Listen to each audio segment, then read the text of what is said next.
విఘ్నేశ్వరాయ నమః. అందరికీ నమస్కారం అండి. నేను మీ Ratna. Welcome to our channel.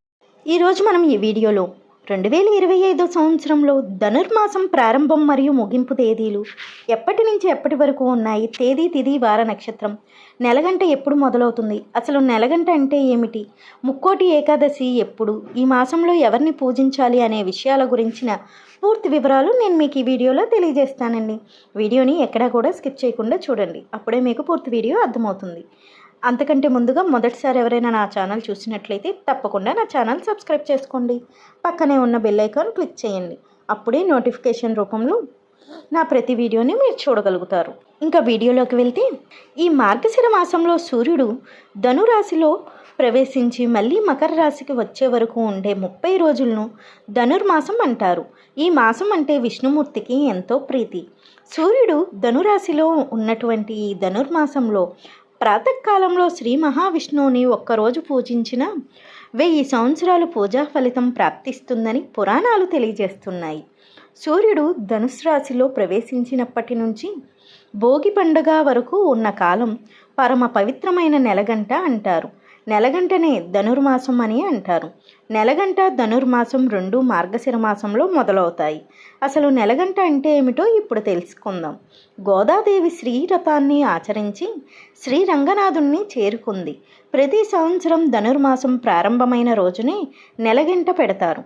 ఆ సమయంలో సింహాద్రి అప్పన్న స్వామికి తెల్లవారుజామున సుప్రభాతం ఆరాధన సేవ నిర్వహిస్తారు. దాని తర్వాత గంట మోయిస్తారు. దీన్నే నెలగంట పెట్టడం అంటారు. గోదాదేవి సన్నిధిలో అమ్మవారికి విన్నపం చేస్తారు. తర్వాత నెలగంట పెట్టినట్టు పూజారులు భక్తులకు ప్రకటిస్తారు. ఈ నెలగంట మోగింది మొదలు పెద్ద పండగ అయిన సంక్రాంతి వరకు ఈ సంబరాలు అనేవి కొనసాగుతాయి. నెలగంట పట్టిన అన్ని రోజులు శుభకార్యాలు లాంటివి నిర్వహించకూడదు. ధనుర్మాసం మొత్తం భగవంతుని ఆరాధనకు మాత్రమే అనుకూల సమయం. పెళ్ళిళ్ళు, గృహప్రవేశాలు చేయడానికి పనికిరాదు. విష్ణువును మాత్రమే ఆరాధించాలని శాస్త్రం చెబుతుంది. ఈ 2025 సంవత్సరంలో ధనుర్మాస ప్రారంభం మరియు ముగింపు తేదీలు ఎప్పటి నుంచి ఎప్పటి వరకు ఇప్పుడు తెలుసుకుందాం. ఈ సంవత్సరం ధనుర్మాసం డిసెంబర్ 16, 2025 సంవత్సరం మంగళవారం ప్రారంభమై జనవరి 14, 2026 సంవత్సరం బుధవారంతో ఈ ధనుర్మాసం అనేది ముగుస్తుంది. ధనుర్మాసంలో విశేషంగా జరుపుకునేటటువంటి వైకుంఠ ఏకాదశి, ముక్కోటి ఏకాదశిని డిసెంబర్ 30, 2025 మంగళవారం రోజున మనం జరుపుకోనున్నాం. ఈ ధనుర్మాసంలో ఉభయ సంధ్యలు అంటే బ్రహ్మముహూర్తంలో ఇల్లు శుభ్రం చేసి దీపారాధన చేయడం వల్ల మహాలక్ష్మి అనుగ్రహం లభిస్తుంది. దరిద్రం దూరం అవుతుంది. ఈ మాసంలో ప్రతిరోజు బ్రహ్మముహూర్తంలో పారాయణం చేసిన వారు దైవ అనుగ్రహానికి పాత్రులవుట తథ్యమని శాస్త్రవచనం. వివాహం ఆలస్యమవుతున్న అమ్మాయిలు శీఘ్ర వివాహం కోసం కోరుకున్న వరుణ్ణి పొందేందుకు, అలాగే సంతానం లేనివారు సంతానం పొందేందుకు ఈ మాసంలో కాత్యాయని దేవిని, దుర్గాదేవిని పూజించటం వల్ల కోరుకున్న కోరిక నెరవేరుతుందని నమ్మకం. మనకు ఏడాది కాలం అంటే దేవతలకు ఒక రోజుతో సమానం. అందులో భాగంగా ధనుర్మాసం దేవతలకు ప్రాతకాలం అని చెప్తారు పండితులు.